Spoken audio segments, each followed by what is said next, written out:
আদিরা বলল, আমি না হয় তিন্নি হয়েই থাকি, আদিরা নামটা না হয় ভুলে যান। আমি বললাম না। আদিরা বলল, কেন? আমি তো তিন্নির মতোই দেখতে। আমি বললাম, বাইরের দিকটা হয়তো আদিরা তিন্নি চেনা যাবে না, তবে তিন্নির স্মৃতি সবসময় ঘুরবে মাথায়। আদিরা বলল, একটা কথা বলবো যদি কিছু মনে না করেন। আমি বললাম, হ্যাঁ বলুন। আপনি আমার বেস্ট ফ্রেন্ড হবেন? আমার না কোনো বেস্ট ফ্রেন্ড ছিল না কখনো।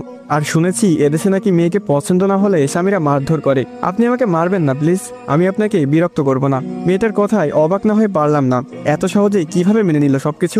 আর স্বামীকে কেউ বেস্ট ফ্রেন্ড হতে বলেছে এটা প্রথমবার শুনলাম। আদিরা বলল, কি হলো, কথা বলছেন না কেন? আমি বললাম, ভাবছি কি করা যায়। আদিরা বলল, দেখুন আমরা বন্ধু হয়ে থাকলে তো আপনার জন্যই ভালো হবে। আঙ্কেল আন্টি বুঝতেই পারবে না যে আপনি আমাকে মেনে নেননি। আমি বললাম, কালকে জানাবো। আদিরা বলল, আমার ঘুম পাচ্ছে, আমি কি ঘুমাবো? আমি বললাম, ঠিক আছে ঘুমান।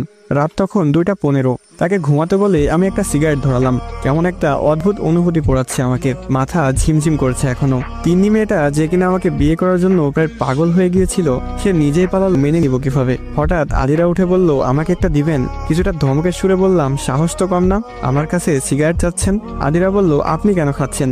আমি বললাম, আপনাকে কেন বলবো, চুপচাপ ঘুমান, বেশি কথা বলবেন না। মেয়েটা কান্না জড়িত কণ্ঠে বলল, সিগারেট তো দিলনি না, উল্টো বকা দিচ্ছেন। আমি বললাম, আচ্ছা 2 টান দিবেন, এর বেশি না, ওকে? আদিরা বলল, থ্যাংক ইউ। মেয়েটার হাতে সিগারেট দিয়ে ভরসা পাচ্ছি না, যা ভাবছি তাই। 2 টান দিয়েই মাথা ঘুরে পড়ে গেছে। ধরার আগেই সে বিছানায় পড়ে গেল। বাসর রাতে সিগারেট খেয়ে বউ অজ্ঞান। আমি রিপোর্টার হলে শিওর এই খবরটা ছাপাতে বলতাম না। মেয়েটার কাণ্ড দেখে হাসি পাচ্ছে। সিগারেটটা তুলতেই দেখলাম সিগারেটের গোড়ায় লিপস্টিক লেগে আছে। টানবো কি টানবো না ভাবার সময় নেই। উড়ছে সিগারেট, উড়ছে ধোয়া।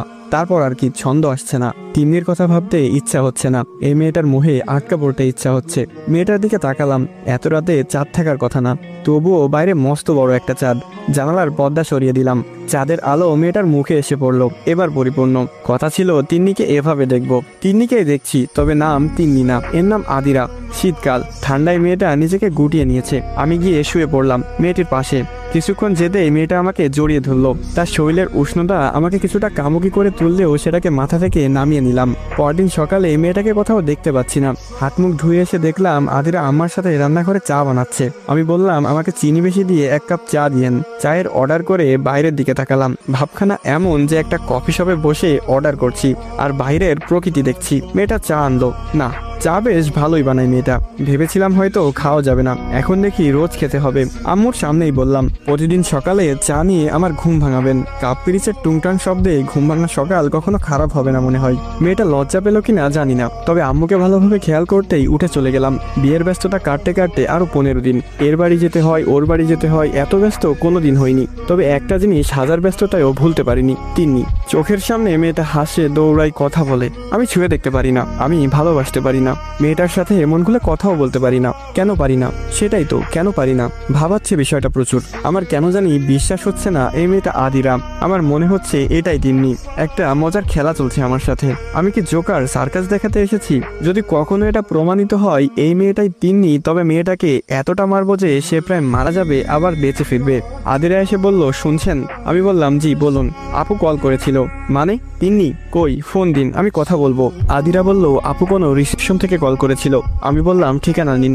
আদিরা বলল, দরকার নেই, আপু আপনাকে কিছু বলতে বলেছে। বলবো? হ্যাঁ বলুন। আপু আপনাকে কোনোদিনও ভালোবাসেনি। তার আরো একটা রিলেশন ছিল হিমাদ নামের একটা ছেলের সাথে। তার সাথেই পালিয়েছে আপু। কোথায় আছে খোঁজ নিয়ে লাভ নেই, কারণ তারা আবার অন্য কোথাও যাচ্ছে। আদিরার কথা শুনে হার্ট অ্যাটাক হয়তো করেনি, তবে মৃত্যুর ইচ্ছাটা খুবই তীব্রতর হলো। সিগারেটের টান দিয়ে ভাবলাম উত্তর কি দিব। আদৌ কি মনকে বোঝানোর মতো কোনো উত্তর আছে আমার কাছে? নেই হয়তো। আদিরার দিকে তাকালাম, তার চোখে স্পষ্ট ভালোবাসা দেখতে পেলাম আমি ডাকলাম, তিন্নি। আদিরা বলল, আপ কেন এমন করলো? আপনার মতো মানুষকে কষ্ট দিয়ে এসে কখনো ভালো থাকতে পারবে না, কখনোই না। আমি আদিরার গালে ঠাস করে 2টা চড় মেরে দিলাম। গালে 4 আঙ্গুলের দাগ পড়ে গেছে। মেয়েটা এবার কেঁদেই ফেললো। আসসালামু আলাইকুম গাইস, কেমন আছেন সবাই? আশা করি সকলে খুবই ভালো আছেন। তো এখানেই শেষ হয়ে যায় বেলি ফুল পর্ব 2। গল্পটি কেমন লাগলো অবশ্যই কমেন্ট করে জানাবেন। তো আবারও ফিরবো এই গল্পের পরবর্তী পর্বগুলো নিয়ে। আরেকটা কথা গাইস, আপনাদের যদি এই ভাইয়ের ভিডিওগুলো ভালো লেগে থাকে আর এই গল্পগুলো ভালো লেগে থাকে, তাহলে অবশ্যই চ্যানেলটি সাবস্ক্রাইব করে যাবেন। আর টিকটক ফেসবুক থেকে দেখে থাকলে অবশ্যই ফলো করে দিবেন। আর মন থেকে এই ভাইয়ের ভালোবাসা নেবেন। তো দেখা হচ্ছে অন্য কোনো ভিডিওতে। আজকের মতো এই পর্যন্তই। ভালো থাকবেন, সুস্থ থাকবেন। আল্লাহ হাফেজ গাইস। আদিরা বলল,